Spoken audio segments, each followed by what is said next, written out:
0 to 1, Chapter 10, The Mechanics of Mafia. What would the perfect company culture look like? Maybe a place where employees love coming to work, where nobody checks the clock because they're genuinely excited about what they're building. You walk into the office, it's open, filled with beanbags, ping pong tables, free massages, sushi chefs, maybe even yoga classes and tropical fish tanks. Pets are welcome. Dogs wag their tails under standing desks. Sounds fun, right?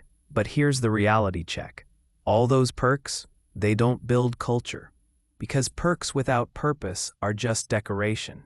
Peter Thiel says something powerful here. No company has a culture. Every company is a culture. A startup is simply a team of people on a mission.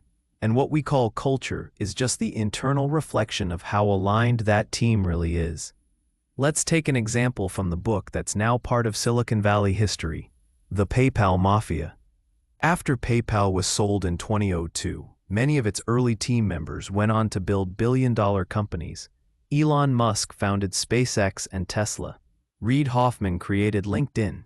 YouTube, Yelp, Yammer, Palantir, all started by ex-PayPalers. But how did this happen? It wasn't luck. It wasn't just raw talent.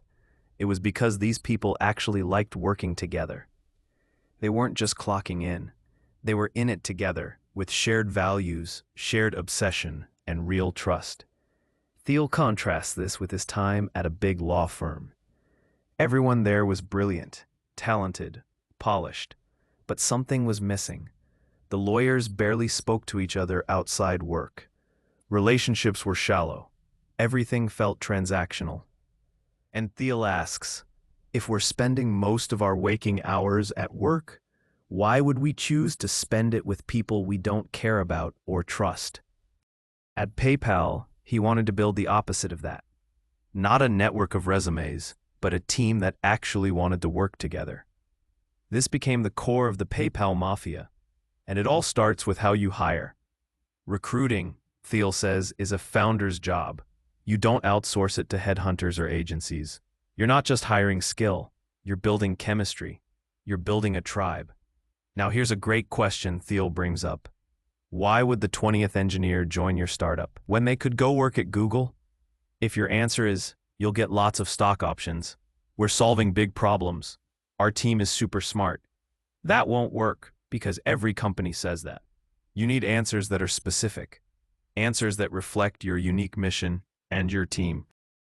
Maybe you're doing something bold that no one else is even trying. Maybe you're tackling a problem that others gave up on. That's what attracts the right kind of people, those who want to do meaningful, irreplaceable work, and more importantly, do it with people they vibe with. There's also an interesting point Thiel makes about uniformity. In Silicon Valley, it's common to see engineers in hoodies and t-shirts. But if you look closely, those shirts often carry the company logo. It's tribal. From the outside, they look the same. From the inside, each one plays a unique role. Another powerful insight. Every person should do one thing and only one thing. At PayPal, Thiel gave each employee one clear responsibility, and he judged them only on that. It wasn't just about efficiency. It prevented conflicts. Because when people have overlapping roles, they start fighting over territory. That's where internal politics begins. And in a startup, internal conflict can kill you faster than any outside competition. Thiel compares it to an autoimmune disease. You might die of pneumonia, but the real cause is your own system attacking itself.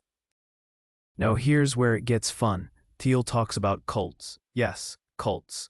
The most dedicated companies often look a little like cults from the outside. Total commitment, obsession, group identity. But here's the key difference. Bad cults are fanatically wrong. Great startups are fanatically right, about something the world hasn't seen yet. So, if someone says your company looks a little too intense, maybe that's a good thing. And finally, Thiel makes a comparison. The opposite of a cult is a consulting firm, where people float from project to project with no long-term stake, no passion, and no deep relationships. You don't want that. You want a team that's on the bus, all in, committed, aligned. Because that's how you build something that outlasts any one person. That's not just a company, that's a mafia.